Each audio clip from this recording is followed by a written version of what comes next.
अस्सलाम वालेकुम, मैं हूँ शाहजेब खानजादा। भारतीय इंतखाबात के 7 में से 3 मरहले मुकम्मल हो चुके हैं और भारतीय पार्लियामेंट की 543 नशिस्तों में से आधी से ज़्यादा नशिस्तों पर वोटिंग का अमल मुकम्मल हो चुका है और 13 मई को बाकायदा भारत चौथे और नतीजा खेज इंतखाबी मरहले में दाखिल हो जाएगा। नरेंद्र मोदी और उनकी इत्तेहादी जमातें 543 की पार्लियामेंट में से 400 नशिस्तें जीतने का दावा कर रही हैं। ओपिनियन पोल्स इस बात का इशारा दे रहे हैं कि नरेंद्र मोदी तीसरी बार भी बासानी इंतखाबात जीत जाएंगे, लेकिन क्या वो 400 नशिस्तें हासिल कर पाएंगे, ये सवाल अपनी जगह बरकरार है, क्योंकि भारतीय तारीख में सिर्फ एक दफ़ा ही कोई सियासी जमात 400 नशिस्तें हासिल कर सकी है और वो जमात कांग्रेस है, जिसने इंदिरा गांधी के कत्ल के बाद अपने इत्तेहादियों के साथ मिलकर 1984 के इंतखाबात में 400 से ज़्यादा नशिस्तें हासिल की थी और अब भारतीय जनता पार्टी भी 400 से ज़्यादा नशिस्तें जीतने का दावा कर रही है। नरेंद्र मोदी मुसलसल ये इंतखाबी मुहिम चला रहे हैं कि अवाम उन्हें 400 नशिस्तें जीतने में मदद करे ताकि कांग्रेस कश्मीर की खुसूसी हैसियत बहाल ना कर सके और राम मंदिर पर बाबरी मस्जिद का ताला ना लगा सके। मगर मुसलमान मुखालिफ बयानात और नफरत अंगेजी के बावजूद ये पेशगोइयाँ की जा रही हैं कि नरेंद्र मोदी के लिए इस कदर भारी तादाद में नशिस्तें जीतना एक बहुत बड़ा चैलेंज होगा। इसलिए वो हर हरबा इस्तेमाल कर रहे हैं, जिनमें से एक हरबा अपोजिशन जमातों को टारगेट करना है, जिनकी सबसे बड़ी मिसाल इस वक्त आम आदमी पार्टी के अरविंद केजरीवाल हैं, जिन्हें आम इंतखाबात की तारीख के ऐलान के चंद दिन बाद गिरफ्तार किया गया था और 1.5 महीने से ज़ायद अरसा गिरफ्तार रहने के बाद आज उन्हें भारतीय सुप्रीम कोर्ट ने इंतखाबी मुहिम चलाने के लिए उबूरी जमानत दे दी है। अरविंद केजरीवाल ने अदालत से दरख्वास्त की थी कि उन्हें इंतखाबात के आखिरी मरहले के बाद होने वाली वोटों की गिनती तक जमानत दी जाए, मगर सुप्रीम कोर्ट ने उन्हें इंतखाबात के आखिरी मरहले के अख्तिताम के दूसरे दिन यानी 2 जून को खुद को सरेंडर करने का हुक्म दे दिया है और मजीद कहा है कि इस दौरान अरविंद केजरीवाल को बतौर वजीर आला सरकारी उमूर अंजाम देने की इजाज़त नहीं होगी। अहम बात यह है कि अरविंद केजरीवाल को भारतीय इलेक्शन से सिर्फ 1 महीने पहले 21 मार्च को शराब की नई एक्साइज पॉलिसी के केस में इन्फोर्समेंट डायरेक्टोरेट ने गिरफ्तार किया था। इस केस में उनसे पहले आम आदमी पार्टी के 2 रहनुमा गिरफ्तार किए जा चुके थे। इस केस में वजीर आला अरविंद केजरीवाल और आम आदमी पार्टी की दिल्ली हुकूमत पर इल्ज़ाम था कि उसने दिल्ली एक्साइज की नई पॉलिसी के तहत निजी कंपनियों को शराब के लाइसेंस देते हुए गैर कानूनी फ़ायदे पहुंचाए हैं और बदले में अरविंद केजरीवाल समेत आम आदमी पार्टी के मुतअद्दिद रहनुमाओं ने भारी किकबैक्स हासिल किए हैं। मगर आम आदमी पार्टी इन इल्ज़ामात को मुस्तरद कर रही है और मौक़िफ़ इख्तियार कर रही है कि अरविंद केजरीवाल को इलेक्शन कैंपेन से बाहर रखने के लिए बीजेपी की ईमा पर इन्फोर्समेंट डायरेक्टोरेट ने उन्हें गिरफ्तार किया था। इसके अलावा आज़ाद मुबस्सिरीन की भी राय है कि अरविंद केजरीवाल की गिरफ्तारी सियासी गिरफ्तारी थी, जिसका मकसद आम आदमी पार्टी को इलेक्शन में नुकसान पहुंचाना था। सिर्फ यही नहीं, इस वक्त भारत में अपोजिशन के कई रहनुमा या तो गिरफ्तार हैं या उन्हें केसेस का सामना है और उन केसेस का ज़्यादातर ताल्लुक करप्शन और मनी लॉन्ड्रिंग से। और अपोजिशन का दावा है कि नरेंद्र मोदी भारत के तफ्तीशी इदारों को अपोजिशन के खिलाफ एक हथियार के तौर पर इस्तेमाल कर रहे हैं। और डेटा के मुताबिक गुज़िश्ता 10 सालों में जब से नरेंद्र मोदी हुकूमत में आए हैं तब से लेकर अब तक 400 सियासी रहनुमाओं को भारतीय एजेंसीज ने टारगेट किया है और उन सियासतदानों में 90% से ज़्यादा का ताल्लुक अपोजिशन जमातों से है। मगर भारतीय जनता पार्टी इन केसेस को अपने करप्शन के बयानिए की जीत करार दे रही है, इस हकीकत के बावजूद कि नरेंद्र मोदी के दौर में माली जालसाजी का एक ऐसा केस सामने आया जिसे ना सिर्फ भारत का बल्कि पूरी दुनिया का सबसे बड़ा स्कैम करार दिया जा रहा है, सबसे बड़ी जालसाजी करार दिया जा रहा है,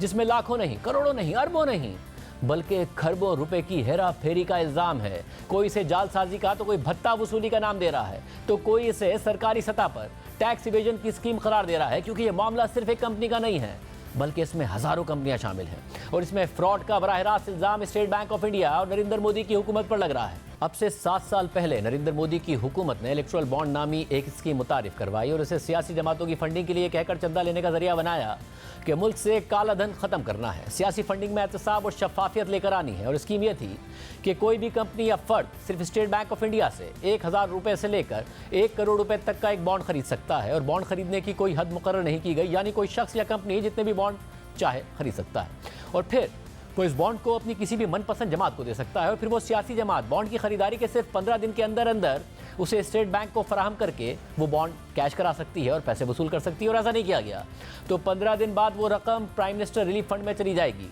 और इस बॉन्ड पर ना ही बॉन्ड खरीदने वाले का नाम लिखा होगा और ना ही बॉन्ड कैश कराने वाले की तफसीलात इस पर दर्ज होंगी, यानी पूरा मामला खुफिया रखा जाएगा और सिर्फ उसी सियासी जमात को पता होगा कि उसे चंदा किसने दिया है। लेकिन इस स्कीम को लॉन्च करने से पहले जब इदारा जाती मुशावरत हुई तो रिजर्व बैंक ऑफ इंडिया और भारतीय इलेक्शन कमीशन ने इस पर अपने खदशात का इज़हार किया और मनी लॉन्ड्रिंग इसमें सबसे अहम खदशा था। लेकिन इसके बावजूद नरेंद्र मोदी हुकूमत ने अहम कानून साजिया करके इस स्कीम को लॉन्च कर दिया। मगर जब इस स्कीम को लॉन्च किया गया तो भारतीय मीडिया के एक सहाफ़ी पूनम अग्रवाल ने हज़ार रुपए के 2 bond state Bank of India से खरीद लिए और फिर उन्हें फॉरेंसिक टेस्ट के लिए भेज दिया। और जब उस बॉन्ड के फॉरेंसिक टेस्ट हुए तो पता चला कि बॉन्ड पर एक खुफिया सीरियल नंबर लिखा हुआ है जो सिर्फ अल्ट्रावायलेट लाइट की मदद से नजर आता है, जिसके बाद खुद पूनम अग्रवाल ने तफसीलात बताई। और इससे यह बात जाहिर हुई कि हर अलग बॉन्ड पर एक सीक्रेट सीरियल नंबर दर्ज है और यहीं से यह स्कीम एक स्कैंडल में बदल गई और नरेंद्र मोदी की हुकूमत का यह झूठ पकड़ा गया कि यह स्कीम एक खुफिया स्कीम है और इसमें बॉन्ड खरीदने वाले फर्द या कंपनी की तफसीलात किसी तौर पर मालूम नहीं हो सकती और हुकूमत ये नहीं पता लगा सकती कि किस कंपनी या शख्स ने सियासी जमात को चंदा दिया है। मगर फिर हुकूमत और स्टेट बैंक ने दावा किया कि जो सीक्रेट सीरियल नंबर है वो बस एक सिक्योरिटी फीचर है ताकि जालसाजी से बचा जा सके और इस नंबर को रिकॉर्ड में नहीं रखा जाता, इसलिए इसका किसी भी ट्रांजैक्शन रिकॉर्ड से कोई लेना देना नहीं है, जिसकी वजह से इसे बॉन्ड खरीदने वाले फर्द या कंपनी और फिर इस बॉन्ड को कैश कराकर चंदा हासिल करने वाली सियासी जमात को ट्रैक करने के लिए इस्तेमाल नहीं किया जा सकता। मगर स्टेट बैंक ऑफ इंडिया और भारतीय हुकूमत का यह दावा भी झूठ निकला। भारत के एक रिटायर्ड नेवी अफसर लोकेश भत्रा ने राइट टू इन्फॉर्मेशन एक्ट का इस्तेमाल करके भारतीय वजारत खजाना को मुतादी दरख्वास्तें भेजी और फिर उन्हें एक ऐसी दस्तावेज मिली जिससे इस स्कीम के खुफिया होने का झूठ बेनकाब हो गया। ना सिर्फ झूठ बेनकाब हो गया बल्कि ये बात भी जाहिर हो गई कि हुकूमत यानी भारतीय जनता पार्टी के पास मालूमात होंगी कि कौन सा फर्द या कंपनी कितने के बॉन्ड खरीद रही है और किस पार्टी को चंदा दे रही है, क्योंकि बॉन्ड पर मौजूद सीक्रेट नंबर को state Bank of India track करने के लिए इस्तेमाल कर सकता है। मुख्तलिफ सरकारी दस्तावेजात का जायजा लेते हुए हफ पोस्ट इंडिया ने नवंबर 2019 को एक खबर शाया की जिसके मुताबिक हुकूमती दावों के बरक्स State Bank of India bond पर मौजूद खुफिया सीरियल नंबर को इस्तेमाल कर सकता है ताकि ये मालूम किया जा सके कि किसने कितने बॉन्ड्स खरीदे और किस सियासी जमात को बिलाखिर बॉन्ड अतिया किया गया था। दस्तावेजात से पता चलता है कि इन बॉन्ड्स को ट्रैक करने के इस तरीक़ाकार को भारतीय वजारत खजाना ने मंजूर किया था और इलेक्टोरल बॉन्ड्स को कंट्रोल करने वाले कवायद के मुताबिक अगर जरूरत हो तो state Bank of India data को कानून नाफिज करने वाले इदारों के साथ शेयर कर सकता है और उनमें से कुछ कानून नाफिज करने वाले इदारे जैसे कि सेंट्रल ब्यूरो ऑफ इन्वेस्टिगेशन और इन्फोर्समेंट डायरेक्टोरेट हाल ही में तनकीद की जद में रहे हैं क्योंकि हिज़्ब इख्तिलाफ की जमातों ने उन पर अपने सियासी आकाओं के कहने पर काम करने का इल्जाम लगाया है। खबर के मुताबिक ये इंकिशाफ जिसकी तस्दीक हफ पोस्ट इंडिया की तरफ से जायजा ली गई दस्तावेजात करती हैं साबित करता है कि इंतखाबी बॉन्ड वाकई में किसी अतिया देने वाले को हुकूमत की तरफ से नाम जाहिर ना करने की सहूलत फराहम नहीं करते। दर हकीकत इन अतियात के बारे में अंधेरे में रहने वाले वाहिद लोग हिंदुस्तानी अवाम और अपोजिशन जमाते हैं, क्योंकि जनवरी 2018 में जारी करदा एक नोटिफिकेशन के मुताबिक खरीदार की तरफ से पेश करदा मालूमात को मजाज बैंक के जरिए खुफिया रखा जाएगा और किसी भी मकसद के लिए किसी भी अथॉरिटी के सामने जाहिर नहीं किया जाएगा सिवाय इसके कि जब किसी मजाज अदालत के जरिए मुतालबा किया जाए या किसी कानून नाफिज करने वाले इदारे के जरिए फौजदारी मुकदमा दर्ज किया जाए। और यहीं से ये सवाल उठा कि अगर बॉन्ड खरीदने वाले की मालूमात और तफसीलात खुफिया थी तो फिर हुकूमत की तरफ से जारी करदा ये नोटिफिकेशन कैसे काम करता जिसमें वो तफसीलात कानून नाफिज करने वाले इदारों या कोर्ट ऑफ लॉ को फराहम की जा सकती थी। यहीं से ये वाज़ेह हो गया कि भारतीय तफ्तीशकार CBI और ED यानी इन्फोर्समेंट डायरेक्टोरेट अगर चाहें तो वो कभी भी ये पता लगा सकते थे कि कौन सी कंपनी किस सियासी जमात को चंदा फराहम कर रही है। यानी अब तक की तफसीलात से 3 चीज़ें वाज़ेह हुई कि इस स्कीम के हवाले से भारतीय अवाम को ये पता नहीं चलता कि कौन किसको चंदा दे रहा है और कितना दे रहा है। अपोजिशन जमातों को सिर्फ ये पता होता कि उन्हें कौन चंदा दे रहा है, मगर भारतीय जनता पार्टी जो हुकूमत में है उसको सब पता होता कि कौन सी कंपनी किसको चंदा दे रही है और कितना दे रही है, अपोजिशन जमातों को कौन और कितना चंदा दे रहा है। और यही चीज़ मोदी हुकूमत के लिए एक हथियार बन गई। मगर ये कितना बड़ा स्कैंडल है ये उस वक्त तक पता नहीं लगा जब तक भारतीय जनता पार्टी की स्कीम को सुप्रीम कोर्ट ने गैर कानूनी नहीं करार दिया।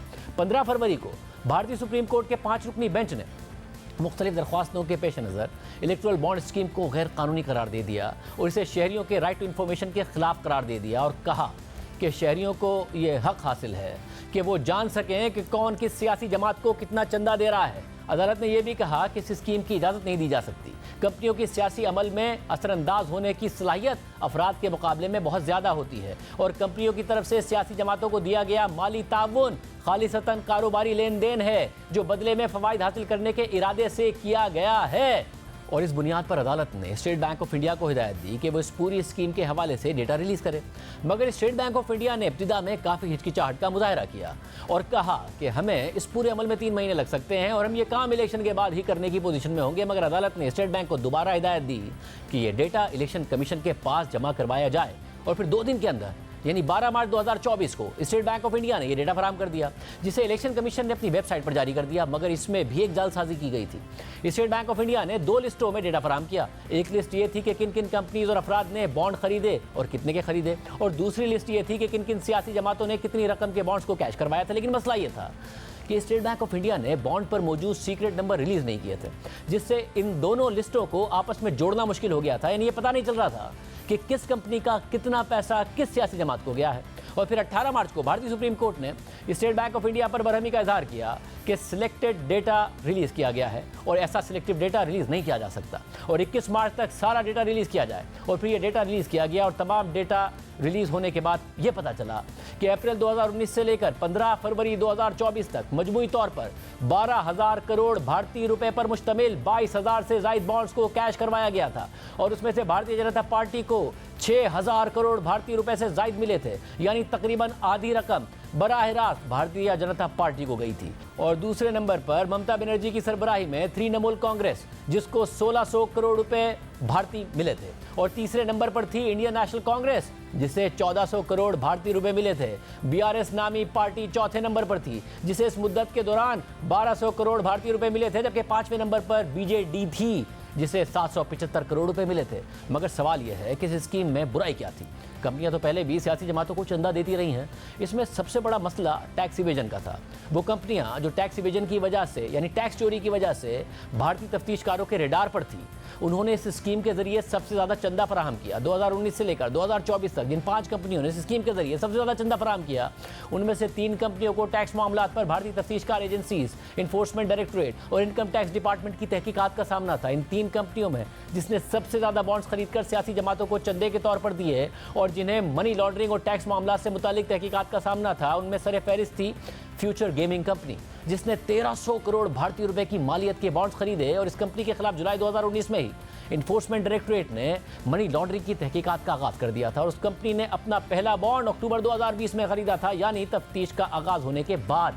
और भारतीय मीडिया वेबसाइट दी क्विंट के मुताबिक फ्यूचर गेमिंग ने इन्फोर्समेंट डायरेक्टोरेट के छापों के बाद 450 करोड़ रुपए के इलेक्टोरल बॉन्ड्स खरीदे। मगर दिलचस्प बात यह है कि इस कंपनी ने सबसे ज़्यादा बॉन्ड्स बीजेपी के बजाय तृणमूल कांग्रेस पार्टी के लिए खरीदे, जो मगरबी बंगाल की रियासत में हुक्मरान जमात है। और इसकी एक वजह यह बताई जा रही है कि फ्यूचर गेमिंग लॉटरी टिकट का कारोबार करती है, और ये कारोबार मगरबी बंगाल समेत सिर्फ चंद रियासतों में ही कानूनी है। इसी तरह इन 3 कंपनियों में दूसरी सबसे बड़ी डोनर थी, वो थी मेगा इंजीनियरिंग, जिसने 2019 से लेकर 2024 तक तकरीबन 1000 करोड़ रुपए के बॉन्ड खरीदे।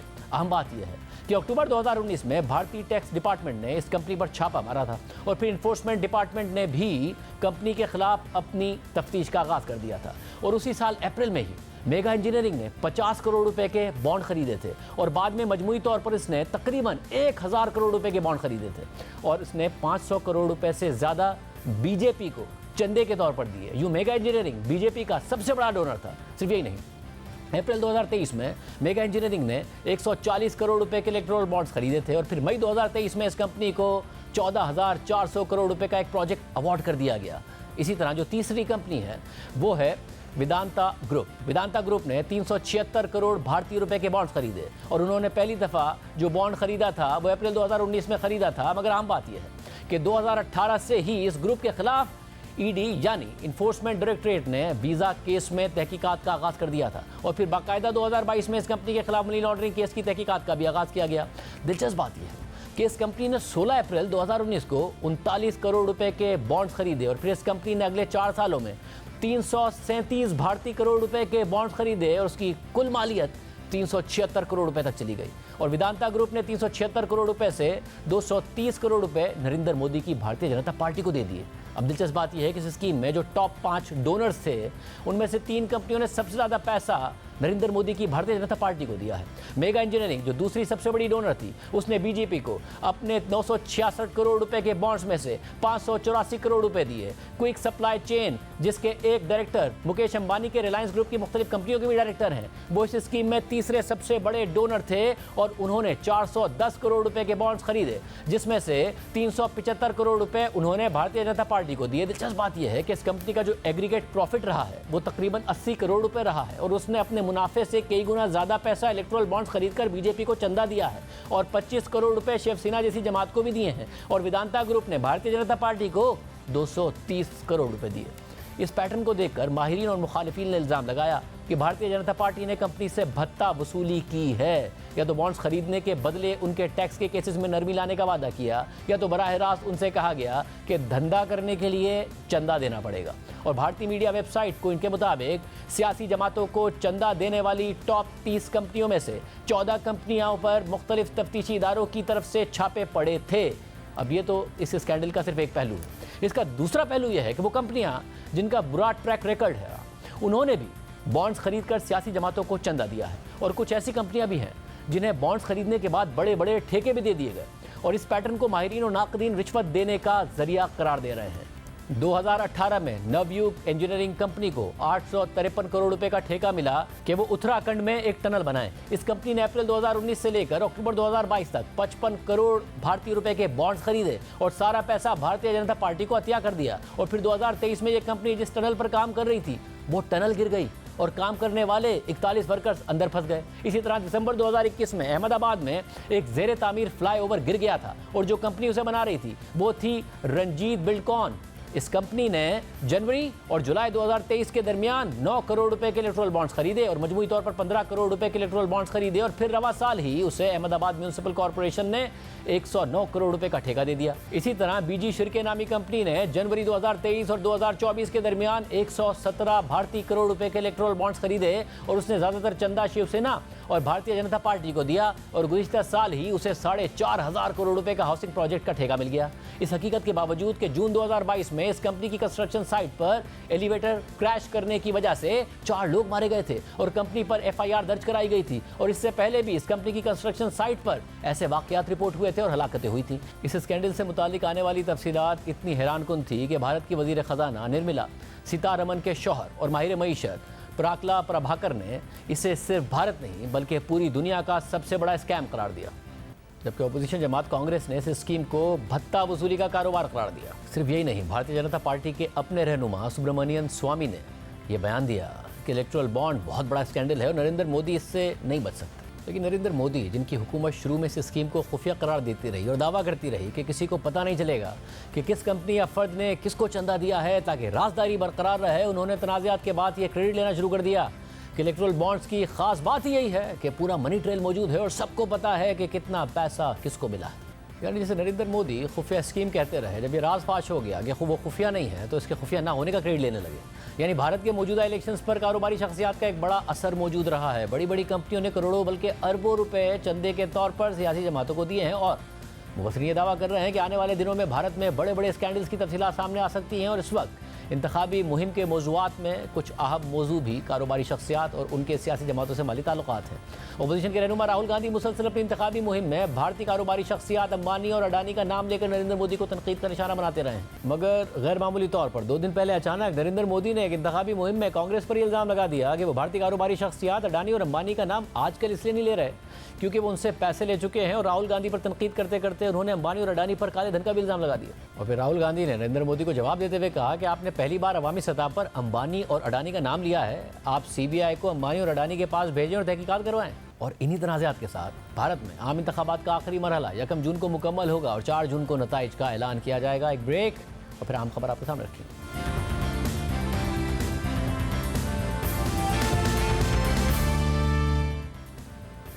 में दोबारा खुशामदीद नाजरीन। एक बुरी खबर सामने आई है, पाकिस्तान आयरलैंड से हार गया है पहला T20 वर्ल्ड कप की तैयारियों के लिए। जो तैयारियां हो रही हैं उसी पर सवाल उठ रहा है। पहले एक कमज़ोर टीम न्यूजीलैंड ने भेजी, उससे पाकिस्तान ने 5 मैचों की सीरीज़ 2-2 से बराबर खेली, और अब आयरलैंड से पहला मैच हार गया है। एक हिस्टोरिक विन है आयरलैंड के लिए। पाकिस्तान ने 182 रन बनाए, स्ट्राइक रेट फिर एक क्वेश्चन मार्क रहा, फिर पाकिस्तान इसको दिफा नहीं कर सका। मुकम्मल तौर पर एक कंट्रोल इनिंग खेली आयरलैंड ने। आखिर में मैच फंसा ज़रूर मगर कन्विंसिंग डिफीट पाकिस्तान को हुई है। पाकिस्तान की T20 टीम वर्ल्ड कप की तैयारियों से पहले आयरलैंड की कमज़ोर टीम से हार गई है आयरलैंड में। सिकंदर बख्श साहब हमारे साथ मौजूद है। सिकू भाई बहुत शुक्रिया। सिकू भाई क्या हो रहा है?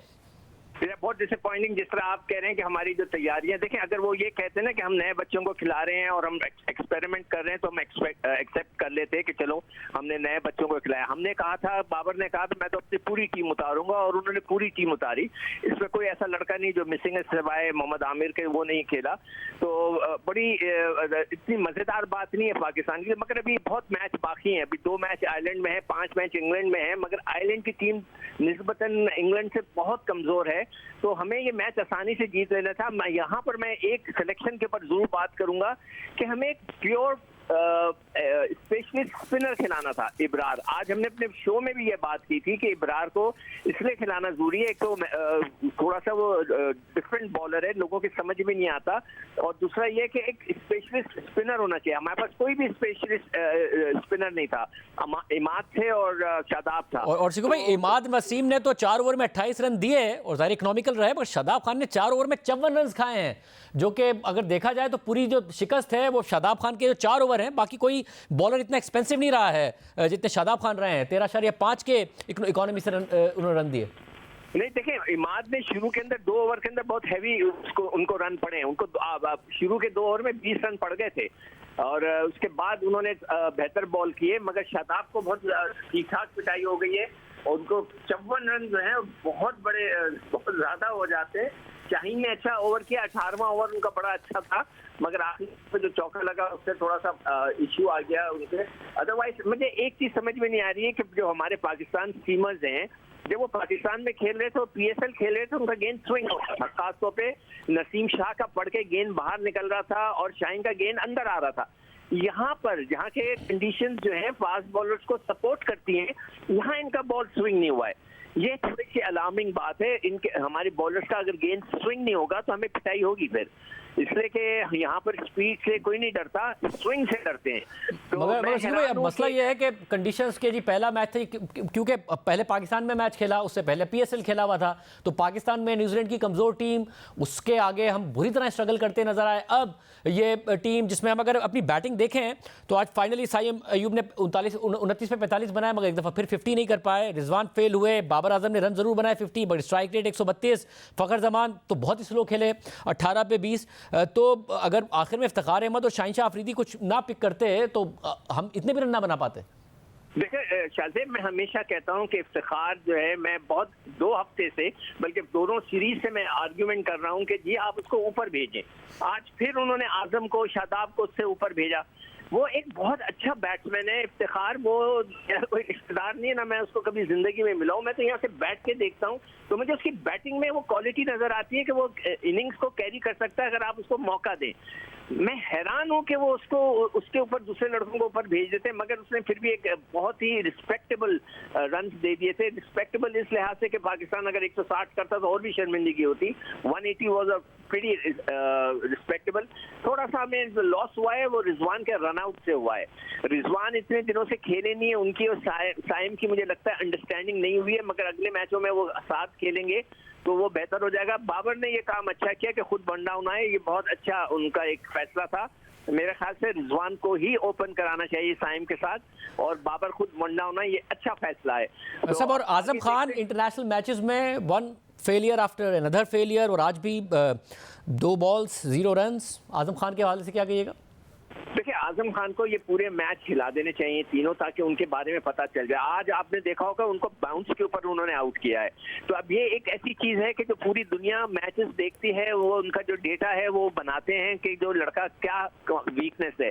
तो आज उन्होंने पहला बॉल उसको बाउंस किया, वो उसने डक किया थोड़ा ऐसे करके, और दूसरा फिर बाउंस किया, उसने उसको मारा और वो कैच आउट हो गया।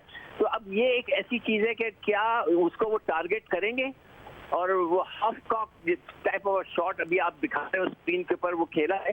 तो मुझे लगता है कि जो दूसरी टीमें हैं उन्होंने प्लान ये किया हुआ है, इसलिए कि आजम मारते बड़े जोरदार है, बड़ी अच्छी हार्ड हिटिंग करते हैं, मगर मुझे लग ये रहा है कि उन्होंने प्लान कर लिया कि उनको अब शॉर्ट ऑफ लेंथ गेंद कर सर की तरफ ऊंचा देकर आएंगे, ताकि वो बहुत शुक्रिया सिकू भाई से आप राय सुन रहे थे। प्रोग्राम ब्रेक शामिल करेंगे, उसके बाद जिक्र होगा फाइनली टेलीकॉम कंपनीज और एफबीआर के दरमियान मामला तय पा गए हैं कि किस तरीके से जो टैक्स नहीं दे रहे हैं और टैक्स फाइल नहीं कर रहे हैं उनकी सिम्स ब्लॉक की जाएंगी। IMF का वक्त आ गया है, मगर क्या किस किस पर नया टैक्स लगने जा रहा है, क्या तनख्वाहदार तबके पर ही मजीद टैक्स लगने जा रहा है, आपके सामने तफसीलात रखेंगे ब्रेक के बाद। रवां हफ्ते सऊदी वजीर सरमायाकारी की सरबराही में सऊदी वफ्द के दौरा पाकिस्तान के बाद IMF का माविन वफ्द पाकिस्तान पहुंच गया है। ये वफ्द पाकिस्तान और IMF के दरमियान 24वें IMF प्रोग्राम पर बातचीत करेगा, जबकि IMF के मिशन चीफ नेथन पोर्टर अगले हफ्ते तक पाकिस्तान पहुंच जाएंगे। लेकिन इस सबसे पहले बात करते हैं महंगाई की। अप्रैल में महंगाई की गुज़िश्ता 2 सालों बाद सबसे कम तरीन सतह पर आने के बाद मई में हफ्तावार महंगाई में भी कमी आई है। पाकिस्तान ब्यूरो ऑफ स्टैटिस्टिक्स के मुताबिक रवा हफ्ते महंगाई में 1.39% कमी आई है और SPI के तहत सालाना महंगाई 22.3% पर आ गई है, जबकि CPI के तहत अप्रैल में महंगाई 17.3% रही थी, मगर मई में महंगाई 13 से 15% रहने की तवक्को है। वजीर खजाना मोहम्मद औरंगजेब ने रवा हफ्ते प्रेस कॉन्फ्रेंस में आने वाले हफ्तों में महंगाई में मजीद कमी और इस कमी के नतीजे में शरह सूद में कमी की तवक्को जाहिर की थी। यही नहीं, अप्रैल में तरसीलात ज़र के हवाले से स्टेट बैंक के आदादोशुमार के मुताबिक बैरून मुल्क पाकिस्तानियों ने अप्रैल में 2.8 अरब डॉलर्स पाकिस्तान भेजे। ये तरसीलात ज़र गुज़िश्ता साल अप्रैल में आने वाली तरसीलात ज़र से 28% ज़्यादा हैं। अप्रैल में ज़्यादा तरसीलात ज़र से इस माह करंट अकाउंट के नंबर्स भी बेहतर रहने की तवक्को की जा रही है, जबकि स्टेट बैंक के आदादोशुमार के मुताबिक IMF से किस्त मौसूल होने के बाद मुल्क की ज़र मुबादला के ज़खायर में 1.14 अरब डॉलर्स का इजाफा हुआ है, जिसके बाद स्टेट बैंक के ज़खायर 9.1 अरब डॉलर्स हो गए हैं, जबकि मुल्क की ज़खायर 14 अरब 45 करोड़ डॉलर्स हो गए हैं। जबकि दूसरी तरफ IMF वफ्द के पाकिस्तान आने से पहले ही IMF ने हुकूमत को मुजवज़ा बजट में 1300 अरब रुपए के इजाफी टैक्सेस लगाने का कहा है और टैक्स टू GDP 10% करने का कह दिया है, जबकि IMF ने इनकम टैक्स के स्लैब्स को कम करके उन्हें 4 तक महदूद करने का कह दिया है, जिससे तनख्वाहदार तबके पर टैक्स का बोझ मजीद बढ़ सकता है। मगर वजीर खजाना मोहम्मद औरंगजेब बार बार वाजे कर रहे हैं कि तनख्वाहदार तबके पर मजीद कोई टैक्स नहीं लगाया जाएगा, टैक्स नेट को बढ़ाया जाएगा। वजीर खजाना की यकीन दहानियों के बरक्स IMF की जानिब से मुसलसल टैक्स बढ़ाने के मुतालबे की खबरें सामने आ रही हैं। हुकूमत की जानिब से टैक्स हदफ पूरा ना करने और टैक्स नेट को बढ़ाने की हुकूमती स्कीम्स मुसलसल नाकामी के बाद IMF टैक्स बढ़ाने के लिए हुकूमत को मजीद सख्त शराइत दे रहा है। FBR ने 30 अप्रैल को टेलीकॉम कंपनीज और PTA को टैक्स नादहिंदगान की मोबाइल सिम्स बंद करने का हुक्म दिया था और उन्हें 15 मई तक अमल दरामद रिपोर्ट जमा कराने का कहा था, लेकिन PTA और टेलीकॉम कंपनीज की जानिब से इस ऑर्डर की कानूनी हैसियत पर सवाल उठने के बाद अब से कुछ देर पहले यह खबर सामने आई है कि इनकम टैक्स जनरल ऑर्डर के निफाज के लिए FBR की PTA और टेलीकॉम ऑपरेटर्स के साथ मुलाकातें हुई हैं। इन मुलाकातों का मकसद साल 2023 के नॉन फाइलर्स की मोबाइल सिम्स ब्लॉक करने को यकीनी बनाना है। FBR के मुताबिक टेलीकॉम ऑपरेटर्स ने छोटे बैचेस में मैनुअल तरीके से सिम्स ब्लॉक करने पर इत्तफाक किया है। जुमे के दिन 5000 नॉन फाइलर्स की सिम्स ब्लॉक करने की तफसीलात टेलीकॉम ऑपरेटर्स को मुहैया कर दी गई है और टेलीकॉम ऑपरेटर्स को रोजाना की बुनियाद पर मजीद बैचेस भेजे जाएंगे। FBR के मुताबिक टेलीकॉम ऑपरेटर्स ने नॉन फाइलर्स को सिम्स ब्लॉक करने से खबरदार करने के पैगाम भेजना शुरू कर दिए हैं। नॉन फाइलर्स की सिम्स ब्लॉक करने से टैक्स वसूली में इजाफा होगा। FBR इन मुलाकातों में शरीक तमाम स्टेक होल्डर्स के ताउन को कदर की निगाह से देखता है। पाकिस्तान में टैक्स कंप्लायंस को मजबूत बुनियादों पर इस्तेमाल करने के लिए इस शराकतदारी को जारी रखेंगे। पूरी सूरत हाल पर बात करेंगे। हमारे साथ मौजूद हैं साबिक चेयरमैन FBR शबरदीन साहब। बहुत शुक्रिया हमें ज्वाइन करने के लिए। आपकी पिछले दिनों वजीर खजाना से भी मुलाकात हुई, मुख्तलिफ स्कीमें लाई जा रही हैं, रिटेलर्स के लिए लाई गई ताजी दोस्त स्कीम, वो भी नाकाम हो गई। फिर यहाँ पर टेलीकॉम कंपनीज PTA की तरफ से रेजिस्टेंस है। आपको लग रहा है कहीं भी कोई टैक्स नेट बढ़ने जा रहा है या जो पहले से टैक्स देते हैं उन्हीं पर बोझ बढ़ने जा रहा है? देखिए शाहजेब, शुक्रिया आपने मुझे मौका दिया। देखिए ये जो कोशिशें गवर्नमेंट की जा रही हैं, मैं ख़ास तौर पे सिम की बात करता हूँ, ये मेरे ज़ाती हिसाब से मुस्बित कोशिश है, क्योंकि हमने आज तक अपने टैक्स नादहिंदगान के ऊपर सख्ती नहीं की है। और अब अगर ये सख्त इक़दाम लिए जा रहे हैं तो ऑल्दो इसकी लीगल इशूज़ अपनी जगह पर हैं, सोशल इशूज़ अपनी जगह पर हैं, मगर as a former chairman FBR मैं समझता हूँ कि अब टाइम आ गया है कि वो लोग जो NTN नंबर लेके बैठे हैं और रिटर्न फाइल नहीं कर रहे, उनके खिलाफ सख्त एक्शन लिया जाए, और ये मेरे हिसाब से दुरुस्त ख़दम है। मगर शाहजेब जो बात सबसे अहमियत रखती है वो ये है कि हमारा लास्ट ईयर का बजट 9400 बिलियन रुपीस था। IMF ये कह रहा है कि 1300 आप उसमें नए टैक्स लगाएं और उसके बाद वो अपना इंक्रीज लेंगे इन्फ्लेशन के हिसाब से, तो वो हमें, मुझे लग रहा है कि वो तकरीबन 13,000 या 12,500 का बजट देंगे। मेरी ज़ाती ये मेरा ज़ाती मशवरा है कि हमें 11,500 से ज़्यादा पर एग्री नहीं करना चाहिए, क्योंकि अगर हम इजाफी बोझ डालेंगे तो फिर हमारी मशीनरी बहुत मुश्किल में हो जाएगी और हमारे पास कोई इमीडिएट रिकवरी का मेजर नहीं है। अगर हम ये समझते हैं आप कह रहे हैं कि इमीडिएट रिकवरी का है नहीं, तो आपको क्या उम्मीद नहीं है कि ताजिरों से, नए एरियाज से कोई टैक्स इकट्ठा हो पाएगा? क्योंकि 1300 अरब रुपए तो वो इजाफी कह रहे हैं, तो इजाफी आपको लगता है कोई नई एवेन्यूज कोई ऐसे नजर नहीं आ रहा है आपको कि ताजिरों से या दीगर शोबों से टैक्स इकट्ठा हो जाए? नहीं, बिल्कुल, मैं बिल्कुल वाज़े अल्फाज में कह सकता हूँ, ताजिरों पे अगर आपने टैक्स लगा भी लिया और वो स्कीम कामयाब भी हुई तो उसका इफेक्ट बहुत कम होगा और वो एक ओवर द टाइम आएगा। तो अगर ये समझते हैं कि आपको इमीडिएटली रिटर्न मिलेगा तो ये गलत है। तो मैं जो तीनों शोबे हैं, ताजिर, ज़रूरी आमदनी और रियल इस्टेट, इस पे मैं ज़्यादा रिकवरी की उम्मीद नहीं करता इन द इमीडिएट फ्यूचर। तो ये हमें बिल्कुल वाज़े कर देना चाहिए कि हमारे पास इमीडिएट फ्यूचर में कोई स्पेस नहीं है। सिर्फ स्पेस ये है कि जहाँ पर टैक्स अवॉइड किया जा रहा है या जो टैक्स सिस्टम में नहीं है उनको लाया जाए। अगर ये आप ये समझ रहे हैं कि हम जो आज के सिस्टम में से 1300 रुपये और टैक्स लगा लेंगे तो मेरे हिसाब से वो गलत अंदिया होगा और हमें इस काम में नहीं जाना चाहिए। और IMF के साथ एक नेगोशिएशन बड़ी वाज़े होनी चाहिए कि वो हमें किस अमाउंट का टारगेट दे रहे हैं। अगर वो हमें 13,000 बिलियन का टारगेट देंगे तो मैं आपको वाज़े कर देता हूँ शाहजेब कि हम तमाम अच्छी कोशिशों की वजह के बावजूद अपने सिस्टम में नाकाम हो जाएंगे। मगर शफर साहब, अब वो अगर उनकी कंडीशन टैक्स टू GDP की होती है कि 10% पर करें तो वो भी तकरीबन 12,500 के आसपास ही होगा अगले साल की GDP के हिसाब से। अब एक 10% की जो शर्त है, एब्सोल्यूट नंबर में ज़्यादा लग रहा है कि इतना बड़ा इंक्रीज चाहिए, मगर टैक्स टू GDP 10% हो, इस पर तो वज़ीर ख़जाना भी कहते हैं कि हमें 16-17% पे लेके जाना है, फिर कैसे जाएगा? नहीं, देखिए, मैं आपकी बात बिल्कुल एग्री करता हूँ, 10% होना चाहिए, मगर 9,400 से 12,500 आप करने जा रहे हैं तो आप एग्जिस्टिंग सिस्टम के अंदर प्रेशर डालेंगे और फिर आप ये करेंगे कि जो ऑलरेडी टैक्स लोग हैं और आपको जो करेक्शन करनी है, जैसे आपने सुपर टैक्स लगाया हुआ है, सुपर टैक्स को ख़त्म होना है तो वो आप ख़त्म नहीं करेंगे। देखिए, आज आपके पास 10% सुपर टैक्स लगा हुआ है तमाम कंपनियों पर, इसको ख़त्म होना चाहिए था। तो अगर आप 12,500 का बजट लेके चलेंगे तो वो आप गलत टैक्सेस खत्म नहीं कर सकेंगे, कैपिटल वैल्यू टैक्स खत्म नहीं कर सकेंगे।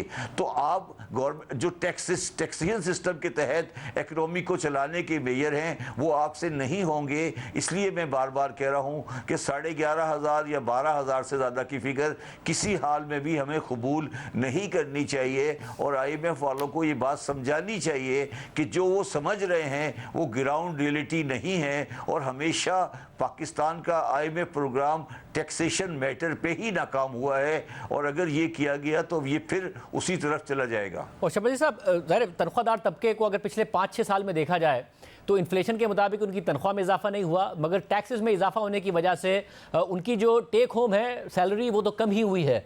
अब अगर ये नहीं हो पाता तो, और IMF ज़ाहिर टफ निगोशिएट करेगा, इसी की तवक्को की जा रही है, तो कहीं ये तो नहीं होगा कि तनख्वाहदार तबके पर ही और बोझ पड़ जाए, स्लैब्स कम हो जाएं, जो हाईएस्ट स्लैब है उसमें 5 लाख की बजाय 3.5 लाख वाली सैलरी वाले चले जाएं? देखिए, मैं इस पे थोड़ा बहुत इन्वॉल्व हूँ और मैंने ये सजेस्ट किया है कि जिनकी सालाना आमदनी 2 लाख तक है उनके ऊपर कोई इंक्रीज़ नहीं होना चाहिए और जिनकी आमदनी सालाना आमदनी 2 या 3 करोड़ से ज़्यादा है उनका टैक्स आप बढ़ाएं, उसमें आपको जगह है। तो सैलरी जो आप कहते हैं कि सैलरी के तबके के ऊपर टैक्स बढ़ जाएगा तो मैं उस बात से एग्री करता हूं, मगर पार्टली एग्री करता हूं। वो हमें बढ़ाना चाहिए, मगर सिर्फ हम अगले वाले स्लैब में बढ़ाएंगे, नीचे वाले स्लैब में नहीं बढ़ाएंगे तो आम आदमी को उसका फ़र्क नहीं पड़ना चाहिए। और ये बात हमें IMF को समझानी पड़ेगी कि जिन लोगों की तनख्वाह 2 लाख रुपए तक है उनके ऊपर कोई एडिशनल बर्डन नहीं आना चाहिए और जो 2 लाख से ऊपर हैं उनके ऊपर अगर बर्डन आता है तो ये एक्सेप्ट करना पड़ेगा। बहुत शुक्रिया, आज के प्रोग्राम में इतना ही। अल्लाह हाफ़िज़।